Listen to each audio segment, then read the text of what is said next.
പ്രണയതാണ്ഡവം. രചനാ സംഭാഷണം രുദ്രപ്രിയ. ഭാഗം 62. ആരൊക്കെ ശ്രീധരനെക്കുറിച്ച് എന്തൊക്കെ പറഞ്ഞാലും ലക്ഷ്മിക്ക് മാത്രം എന്തോ അച്ഛന് തെറ്റുകാരനായി തോന്നിയില്ല. ബാലയിച്ചോട് കാണിക്കുന്ന ഈ ദേഷ്യം ചിലപ്പോൾ അച്ഛൻ്റെ മകളല്ലാത്തത് കൊണ്ടായിരിക്കുമെന്ന് പറഞ്ഞ് എല്ലാവരോടും അങ്ങനെയായിരിക്കുമോ? എന്നോടും ഉണ്ണിക്കുട്ടനോടും അച്ഛന് സ്നേഹമാണല്ലോ. അച്ഛനെ ന്യായീകരിക്കുന്നതിന് വേണ്ടി കാരണങ്ങൾ ഓരോന്നും അവൾ തന്നെ കണ്ടുപിടിച്ചു. പതിവ് പോലെ ജോലി കഴിഞ്ഞ് അല്പനേരം വിശ്രമിക്കാൻ നിൽക്കാതെ രാത്രിയിലേക്കുള്ള ഭക്ഷണം ഉണ്ടാക്കാൻ ലക്ഷ്മി അടുക്കളയിൽ കയറി. വരുന്ന വഴിക്ക് കവലയിലെ അന്തിച്ചന്തയിൽ നിന്നും മീൻ വാങ്ങിയിരുന്നു. അത് മുളകിട്ട് കറിയാക്കി. കുറച്ച് പയർ തോരനും വെച്ചു. അടുക്കളയിൽ പണി കഴിഞ്ഞ് നേരെ വീടടിച്ചു വാരി മുറ്റമൊതുക്കി പിന്നെയാണ് കുളിക്കാനായി പോയത്. കുളി കഴിഞ്ഞ് വരുമ്പോൾ ശ്രീധരൻ പുറത്തേക്കിരിക്കുന്നു. വിളക്ക് വെച്ച് അല്പനേരം ലക്ഷ്മി ഇറയേത്തിരുന്നു. പിന്നെ വിളക്കണച്ചു മാറ്റി വെച്ചു. ചോറായെങ്കിൽ എടുത്ത് വെക്കടി, വിശക്കുന്നു. ഉച്ചയ്ക്ക് ഇത് എന്താടി ഉണ്ടാക്കി വെച്ചിരിക്കുന്നത്? വായിൽ വെച്ച് കഴിക്കാൻ കൊള്ളില്ല. എന്നിട്ട് അച്ഛൻ അല്പം പോലും ബാക്കിയാക്കാതെ കഴിച്ചല്ലോ. ലക്ഷ്മിക്ക് ദേഷ്യം വന്നു. തർക്കുത്തരം പറഞ്ഞാൽ ചവിട്ടി നടുവ് കലക്കും. തള്ളയെ പോലെ നാക്കാണ്. സ്വന്തമായി അധ്വാനിക്കുന്നതിൻ്റെ ആണെങ്കിൽ അതിൻ്റെ നെകളിപ്പ് എന്നോട് കാട്ടണ്ട. ശ്രീധരൻ്റെ മുഖം വലിഞ്ഞു മുറുകി. ലക്ഷ്മി പിന്നെ ഒന്നും പറഞ്ഞില്ല. രാത്രിയിൽ ഭക്ഷണം കഴിഞ്ഞ് അടുക്കള ഒതുക്കി ബാല പുറത്തേക്ക് വരുമ്പോൾ ആദ്യം ആരോടോ ഫോണിൽ സംസാരിച്ച് അകത്തേക്ക് വരുന്നു. ആഹാ, ടീച്ചറുടെ പണിയൊക്കെ കഴിഞ്ഞോ? അവളുടെ തോളിൽ കൈ ചേർത്ത് പിടിച്ചുകൊണ്ട് ആദ്യം പുറത്തേക്കിറങ്ങി. നല്ല നിലാവുണ്ട്. നമുക്കിവിടെ അല്പനേരം ഇരിക്കാൻ ടീച്ചറെ. അച്ചുവിടെ എന്നെ കളിയാക്കുവാണോ? അതോ? പെണ്ണ് ചുണ്ട് ചുളുക്കി കൂർപ്പിച്ചുകൊണ്ട് ചോദിച്ചു. ആഹാ, കളിയാക്കേ? ആരെങ്കിലും ടീച്ചറെന്ന് വിളിച്ച് കളിയാക്കുമോ? ചെക്കനിൽ കുറുമ്പ് നിറഞ്ഞു. അത്രയും ഇഷ്ടത്തോടെ വിളിക്കുന്നതാ. പറയുമ്പോൾ അവൻ്റെ കണ്ണുകളിൽ പ്രണയത്തിൻ്റെ നക്ഷത്രപ്പൂക്കൾ തെളിഞ്ഞു നിന്നു. അത്രമേൽ അവളോട് ചേർന്നിരുന്നു ആദിത്യൻ. കുറച്ചു നേരം ഇരുവരുടെയും കണ്ണും നോക്കിയിരുന്നു. മനസ്സും ശരീരവും ഇപ്പോൾ ഈ ഒരുവളിൽ ചുറ്റിപ്പറ്റിയാണ്. ശ്രീ, ഞാനൊന്ന് ചേർത്ത് പിടിച്ചോട്ടെ? അത്രമേൽ പ്രണയാർദ്രമായി ആദി ചോദിക്കുമ്പോൾ ബാലയ്ക്ക് വേണ്ടെന്ന് പറയാൻ തോന്നിയില്ല.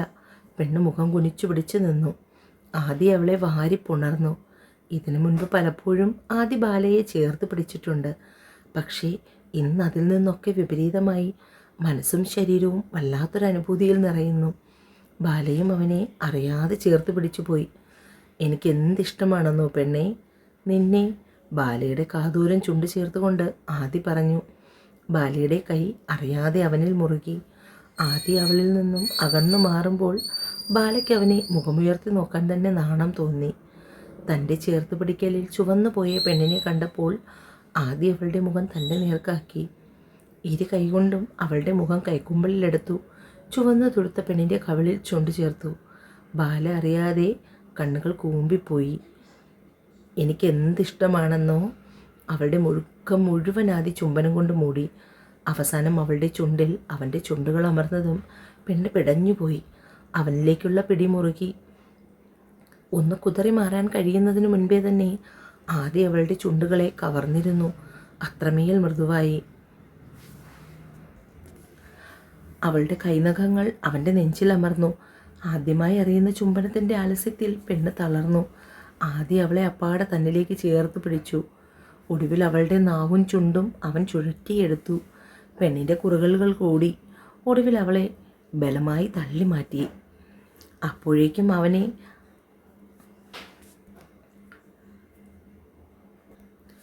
പെണ്ണിൻ്റെ കുറുകലുകൾ കൂടി. ഒടുവിൽ അവനെ ബലമായി തള്ളി മാറ്റി. അപ്പോഴേക്കും അവൾ തൻ്റെ നെഞ്ചോടൊതുക്കി ചേർത്ത് പിടിച്ചു നിർത്തി. ഇരുവരും അല്പനേരം കെട്ടിപ്പിടിച്ച് അങ്ങനെ തന്നെ നിന്നു. ഒടുവിൽ ബാലയ്ക്ക് ആദിയുടെ മുഖത്തേക്ക് നോക്കാൻ തന്നെ നാണമായി. മഞ്ഞു വീണു തുടങ്ങിയ അച്ചുവേട്ടാ, വാ അകത്തേക്ക് പോകാം പറഞ്ഞുകൊണ്ട് ബാല നടക്കാൻ തുടങ്ങിയതും ആദ്യം അവളെ ചേർത്ത് പിടിച്ചു നിർത്തി. മഞ്ഞു വീണു തുടങ്ങിയ അച്ചുവേട്ടാ, വാ അകത്തേക്ക് പോകാം പറഞ്ഞുകൊണ്ട് ബാല നടക്കാൻ തുടങ്ങിയതും ആദ്യം അവളെ പിടിച്ചു നിർത്തി. ഒരു കാര്യം പറയാനുണ്ട് ശ്രീ. അവളുടെ കൈ പിടിച്ച് അടുത്ത് നിർത്തി. എന്താണെന്നുള്ള ഭാവത്തിൽ ബാല അവനെ നോക്കി. ആദ്യം നോക്കുമ്പോൾ പെണ്ണിൻ്റെ മുഖവും ചുണ്ടും ഒക്കെ ചുവന്ന് തടിച്ചിരിക്കുന്നു. ആദ്യം അവളുടെ ചുണ്ട് തുടച്ചു മാറ്റി. ആദ്യമായതുകൊണ്ടാണ് പെണ്ണെ, അതിൻ്റെ ചില പോരായ്മകൾ കാണും. ഇനി അങ്ങോട്ട് ഞാൻ ശ്രദ്ധിച്ചോളാം. കള്ള ചിരി ഒതുക്കി പിടിച്ചുകൊണ്ട് അവൻ പറഞ്ഞു. പെണ്ണപ്പോഴേക്കും ദേഷ്യത്തിൽ അവനെ കൂർപ്പിച്ചു നോക്കി. അച്ചുവേട്ടൻ ഇപ്പോൾ ഇത്തിരി വിളവ് കൂടുതലാണ്. ആണോ? എന്നാലേ എൻ്റെ പെണ്ണിൻ്റെ അടുത്തല്ലേ. വിട്ടേ ആദ്യേട്ടാ, മോനൂട്ടൻ ഉണരും. നിൽക്ക് ബാല, എനിക്കൊരു കാര്യം പറയാനുണ്ട്. വെറുതെയാ? അല്പം മുൻപും ഇതുപോലെ പറഞ്ഞാണ് എന്നെ ഇവിടെ പിടിച്ച് നിർത്തിയത്. പെണ്ണ് വിട്ടുകൊടുത്തില്ല. ഇല്ലടോ, ഇത് ശരിക്കും ഒരു കാര്യം പറയാനുള്ളതാ. ഹോസ്പിറ്റലിൽ നിന്നും ഡോക്ടർ സാമുവൽ വിളിച്ചിരുന്നു. അമ്മ ഇപ്പോൾ ഓക്കെ ആയി വരുന്നുണ്ട്. അപ്പോൾ പിന്നെ നമുക്ക് പോയി കൂട്ടിക്കൊണ്ട് വരാൻ പോകണ്ടേ? പോകണം. അച്ചുവേട്ടൻ എന്നാണ് ഡിസ്ചാർജ് എന്ന് ചോദിക്കൂ. നമുക്ക് പോയി കൂട്ടാം. ലക്ഷ്മിയോട് കൂടി പറയണം, അതിനുശേഷം മതി. അടുത്ത 2-3 ദിവസങ്ങൾ മാറ്റം ഏതുമില്ലാതെ കടന്നുപോയി. ശ്രീധരൻ പണിക്ക് പോയി തുടങ്ങി. 2 ദിവസത്തിലൊരിക്കൽ ചിലവിനുള്ള കാശ് ലക്ഷ്മിയെ ഏൽപ്പിക്കും. ഇടയ്ക്ക് കുടിക്കാനും തുടങ്ങിയിട്ടുണ്ടെങ്കിലും ശല്യമൊന്നുമില്ലാത്തതുകൊണ്ട് അവളൊന്നും പറയാൻ പോയില്ല. രാവിലെ ശ്രീധരനുള്ള കാപ്പി എടുത്തു കൊടുക്കുമ്പോഴാണ്, അച്ഛൻ വന്നിട്ട് ഇത്രയും ദിവസമായിട്ടും ഉണ്ണിക്കുട്ടനെ ഒന്ന് പോയി കണ്ടില്ലല്ലോ. ഒന്ന് അതുവരെ പോയി അവനെ കണ്ട് വിശേഷങ്ങൾ എന്താണെന്ന് തിരക്കിക്കൂടെ? അവളുടെ ചോദ്യം കേട്ടപ്പോൾ ശ്രീധരൻ ദേഷ്യത്തിൽ ലക്ഷ്മിയെ നോക്കി. നീ എന്നെ ഭരിക്കാനൊന്നും വരണ്ട ലക്ഷ്മി. എനിക്കിഷ്ടമല്ല. എൻ്റെ കാര്യങ്ങൾ നോക്കാൻ എനിക്കറിയാം. അവനെ പോയി കാണണോ വേണ്ടയോ എന്നൊന്നും നീ പറഞ്ഞിട്ട് വേണ്ട എനിക്കറിയാൻ. മാത്രവുമല്ല, ഞാൻ പോകുന്നില്ല. എൻ്റെ അനുവാദമോ സമ്മതമോ ഒന്നുമില്ലാതെയല്ലേ അവൻ്റെ ഇഷ്ടത്തിന് അവൻ്റെ ചേച്ചി ഹോസ്റ്റലിൽ കൊണ്ടു ചേർത്തത്. അങ്ങനെയുള്ളവൻ്റെ കാര്യം അന്വേഷിക്കാൻ എനിക്കും താല്പര്യമില്ല. അവളൊരു ഉപദേശക വന്നിരിക്കുന്നു. കഴിച്ചുകൊണ്ടിരിക്കുന്ന പാത്രം തട്ടി എറിഞ്ഞുകൊണ്ട് ശ്രീധരൻ എഴുന്നേറ്റു. ലക്ഷ്മി വന്ന ദേഷ്യത്തെ നിയന്ത്രിച്ചുകൊണ്ട് ആ പാത്രവും എച്ചിലും വാരി ചവിട്ടിത്തുള്ളി അടുക്കളയിലേക്ക് പോയി. ഇയാൾക്ക് കയ്യും കാലും എന്നും ഒടിഞ്ഞു കിടന്നാൽ മാത്രം പോരാ, അത്ര അഹങ്കാരമുണ്ട്. ഇതിന് വല്ല പാഷാണവും വാങ്ങി ഞാൻ കലക്കി കൊടുക്കും. അത്രയ്ക്ക് ദ്രോഹമാണിപ്പോൾ. പറഞ്ഞുകൊണ്ട് തന്നെ പാത്രങ്ങളെല്ലാം കഴുകി വെച്ചു. കഴിഞ്ഞ കുറച്ച് ദിവസമായി തൊഴിലുറപ്പിന് പോയപ്പോൾ കിട്ടിയ പൈസയിൽ നിന്നും മിച്ചം പിടിച്ച കുറച്ച് കാശെടുത്ത് പേഴ്സിനുള്ളിൽ വെച്ചു. കുളിച്ച് വേഷം മാറി നല്ലൊരു ചുരിദാർ എടുത്തിട്ട് മുറിയിൽ നിന്നും പുറത്തേക്ക് വരുമ്പോൾ അരക്കൈവരിയിൽ ശ്രീധരൻ ഇരിപ്പുണ്ട്. ഇതെവിടേക്കാ ഒരുങ്ങിച്ചമഞ്ഞ്? ലക്ഷ്മി അതിന് മറുപടി പറയില്ലെന്ന് കണ്ടപ്പോൾ ശ്രീധരന് ദേഷ്യമായി. അവളൊന്നും മിണ്ടാതെ മുറ്റത്തേക്ക് ഇറങ്ങാൻ തുടങ്ങി. അങ്ങനെ നിന്റെ തോന്നിവാസത്തിന് നടക്കാനൊന്നും ഇവിടെ പറ്റില്ല. ഇത്രയും നേരത്തെ നീ പുറത്തു പോകുന്നതിനെക്കുറിച്ച് എന്നോടൊന്നും പറഞ്ഞില്ലല്ലോ. അച്ഛൻ എന്നോട് പറഞ്ഞിട്ടല്ലല്ലോ പോകുന്നതും വരുന്നതും ഒന്നും. അപ്പോൾ പിന്നെ ഞാനും പറയേണ്ട ആവശ്യമില്ലല്ലോ. ശ്രീധരൻ്റെ ചോദ്യത്തിന് അതേ നാണയത്തിൽ തന്നെ ലക്ഷ്മി മറുപടി പറഞ്ഞു. അവൾ പുറത്തേക്കിറങ്ങി. ജോലിക്കും കൂലിക്കും പോകുന്നതിൻ്റെ അഹങ്കാരമാണ്. അത് പിന്നെ എങ്ങനെയാ? തള്ളയുടെ അല്ലേ മോള്. എല്ലാത്തിനും ചില്ലറയ്ക്കാണോ അഹങ്കാരം? ശ്രീധരൻ ആരോടൊന്നില്ലാതെ പറഞ്ഞുകൊണ്ടേയിരുന്നു. ജംഗ്ഷനിൽ ചെന്ന് ബസ് കയറി നേരെ ടൗണിലേക്ക് പോയി ലക്ഷ്മി. അടുത്തുള്ള ബേക്കറിയിൽ നിന്നും ഉണ്ണിക്കുട്ടൻ ആവശ്യമുള്ള കുറച്ച് സാധനങ്ങൾ വാങ്ങി. അടുത്തുള്ള കടയിൽ നിന്ന് കുറച്ച് ഫ്രൂട്ട്സും വാങ്ങി വെച്ചു. ഉണ്ണിക്കുട്ടനെ കാണാൻ വിസിറ്റർ ഉണ്ടെന്ന് മേട്രൻ പറഞ്ഞപ്പോൾ അത് ബാലയായിരിക്കുമെന്ന് ചിന്തിച്ചാണ് ഉണ്ണിക്കുട്ടൻ വേഗം താഴേക്ക് വന്നത്. എന്നാൽ വിസിറ്റേഴ്സ് റൂമിലിരിക്കുന്ന ലക്ഷ്മിയെ കണ്ടപ്പോൾ അവൻ്റെ ഉത്സാഹം മുഴുവനും കെട്ടടങ്ങി. എങ്കിലും തന്നെ കാണാൻ ലക്ഷ്മിയേച്ചി വന്നല്ലോ എന്ന സന്തോഷത്തിൽ അവൻ ലക്ഷ്മിയുടെ അടുത്തേക്ക് വന്നു. ഉണ്ണിക്കുട്ടനെ കണ്ടപ്പോൾ ലക്ഷ്മിക്ക് സന്തോഷവും സങ്കടവും ഒരുപോലെ തോന്നി. ഇത്രയും വർഷത്തിനിടയിൽ ആദ്യമായാണ് ഇത്ര ദിവസം മാറി നിൽക്കുന്നത്. ഞാൻ നിന്നെയൊന്ന് കാണാൻ വന്നതാണ്. ഇത് നിനക്ക് വേണ്ടി വാങ്ങിക്കൊണ്ട് വന്നതാണ്. കയ്യിലെ ബേക്കറി കവർ ഉണ്ണിക്കുട്ടനെ ഏൽപ്പിച്ചു. ഉണ്ണിക്കുട്ടനും പെട്ടെന്ന് ലക്ഷ്മിയെ കണ്ടപ്പോൾ സങ്കടം തോന്നി. ചേച്ചി ആകെ മാറിപ്പോയി. വല്ലാതെ കോലം കെട്ടു. എപ്പോഴും മേക്കപ്പും മറ്റുമായി നടന്ന ആളാണ്. പഴയ ലക്ഷ്മിയുടെ ഏകദേശ രൂപം മാത്രമേ ഉള്ളൂ. ഉണ്ണിക്കുട്ടൻ മനസ്സിൽ ഓർത്തു. ഉണ്ണിക്കുട്ടൻ അവളെ തന്നെ നോക്കി നിൽക്കുന്നത് കണ്ടപ്പോൾ ലക്ഷ്മി അവൻ്റെ താടിയിൽ പിടിച്ചു. നിന്റെ കൂട്ടുകാരൊക്കെ എവിടെ?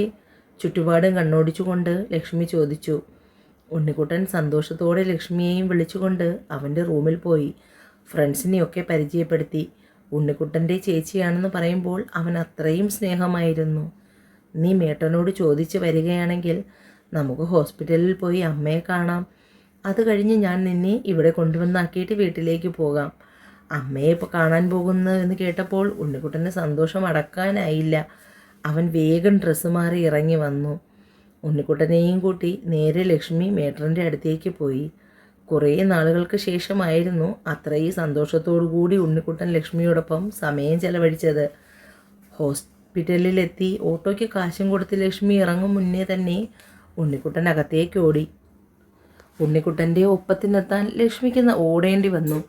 അകത്തേക്ക് ചെല്ലുമ്പോൾ കണ്ടത് കയ്യിലിരിക്കുന്ന മുട്ടായി പൊട്ടിച്ച് അമ്മയുടെ വായിലേക്ക് വെക്കുന്ന ഉണ്ണിക്കുട്ടനെയാണ്.